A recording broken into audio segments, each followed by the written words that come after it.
এটা একটা resort, gravity এটার নাম। হুরগাদাতে এই রিসর্টটাতেই আমরা ছিলাম। যে রিসর্টটা এত বড় এবং এত সুন্দর, সেই জন্যেই এটা একটু আপনাদের দেখানোর চেষ্টা করছি। এটার মধ্যে অনেকগুলো সুইমিং পুল এবং এই যে এই সাইডে দেখছেন এ পাশে বিল্ডিংটা তো পুরো, এছাড়াও এই দেখুন দোতলা কিছু ওই 4টে রুমের একটা করে ইয়েও রয়েছে, মানে কটেজের মতন। এবং প্রায় প্রত্যেকটা কটেজের সঙ্গেও একটা করে সুইমিং পুল রয়েছে। মানে সব শুধু প্রায় 15 থেকে 20টা মতন সুইমিং পুলই রয়েছে এটার ভেতরে। আর ওই যে দূরে দেখতে পাচ্ছেন, ওই দূরে হচ্ছে ওই রেড সি আর কি, যেটা লোহিত সাগর বলি।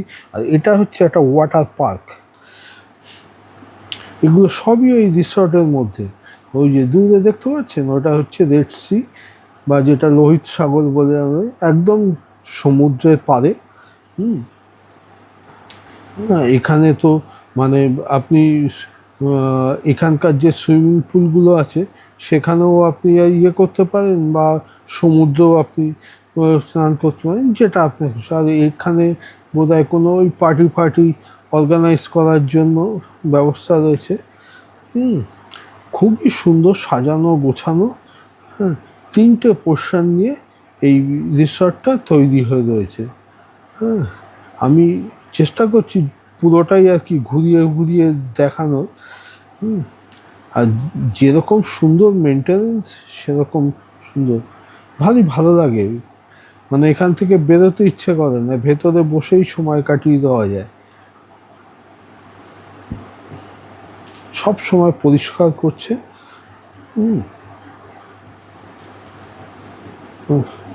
কি সুন্দর মেনটেনেন্স দেখতে পাচ্ছেন। আমি চেষ্টা করি না।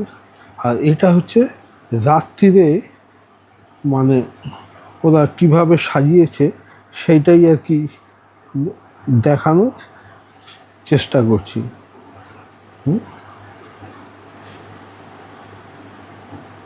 এবং এখানে খাওয়া দাওয়া থাকা সবই ওই একসাথেই।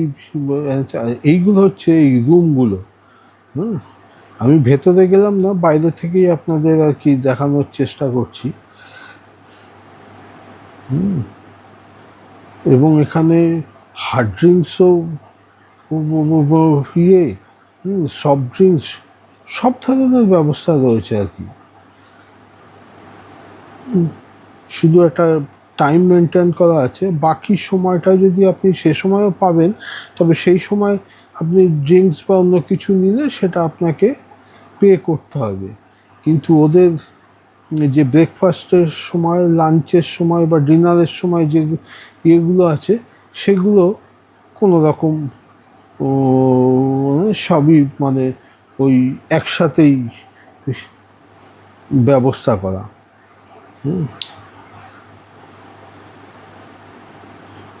যত রকমভাবে সম্ভব আমি এটা আর কি দেখানোর চেষ্টা করছি।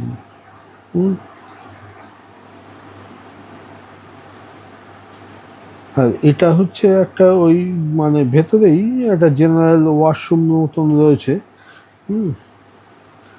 এর পাশে ওই টাওয়াল সেন্টার রয়েছে, ওখান থেকে আপনি মানে টাওয়ালও ইস্যু করা হয় কার্ড দিয়ে।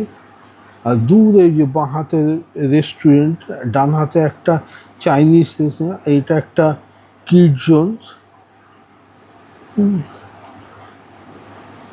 দেখেছেন ওই এটা বাচ্চা ওখানে দোলনা খেলা করছে, যদি সন্ধ্যা হয়ে গেছে বলে সবাই আর কি ফিরে গেছে, তবে ও একা একাই রয়েছে দেখলাম। আর এটা হচ্ছে একটা চাইনিজ রেস্টুরেন্ট ডান হাতে। মানে ইয়ের ভেতরে সব রকম, মানে যে যে ধরনের আর কি ইয়ে চাই প্রত্যেকটা, এর ভেতর জিম রয়েছে, স্পা রয়েছে, সব ব্যবস্থা রয়েছে। এটা হচ্ছে ওই সামনের লনটা, ভারী সুন্দর সাজানো এখানে। তবে মুশকিলটা হচ্ছে কি, ভীষণ হাওয়া, যে আপনি বসে থাকবেন বেশিক্ষণ সেটা সম্ভব না।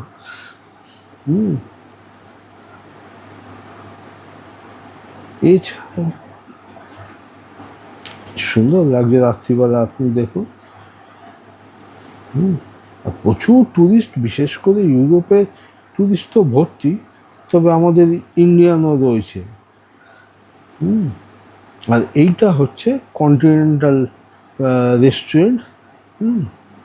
এটা আমরা সাধারণত ব্যবহার করেছি, কাজে এটাই দেখাচ্ছি। আর এই যে বাইরে দেখেছেন, এখানে ওই গ্রিল ফিশ ওরা সার্ভ করছে, যেহেতু মানে ভেতরে কোনো এগুলো ডাইরেক্ট মানে ইয়েতে করে এখানে আগুনের ব্যবস্থা করে, ওই জন্য এগুলো বাইরে। আর ভেতরে বাকি, আর এখানে একটা কিডস এরিয়া রয়েছে বাচ্চাদের জন্য। এইগুলো ওই জন্য বাইরে, আর এইগুলোর ভেতরে হচ্ছে এইখানে ডাইনিং হল, আমি পরে আবারও দেখাচ্ছি। আর এইখানে প্রচুর ধর আইটেম এখানে রয়েছে, যা যেরকম পছন্দ। না হলেও অন্তত শখানেক শদেরেকের মতন আইটেম এখানে রয়েছে, যে যেভাবে পাচ্ছে সে সেটা নিচ্ছে। বেরিয়ে এই ডান হাতে বার রয়েছে, সেখান থেকে। এছাড়াও ওরা ভেতরেও সার্ভ করছে ট্রলি করে করে নিয়ে, ওই যে দেখতে পেয়েছেন। চেষ্টা করছি আর কি। আর এখানে ওই চিংড়ি মাছ ফ্রাই করা, আর এটা মানে ওই খানিকটা লম্বা, এগুলো সবই সি ফিশ। ফ্রাই করা, গ্রিল করা মাছ, যেগুলো করা হয়েছে সেগুলো। আর এই ডাইনিং হলটা তো দেখুন বিরাট বড়। এখানে একসাথে বোধহয় 1000 কি 1500 লোক খেতে পারবে, সেই রকম ব্যবস্থা আর কি।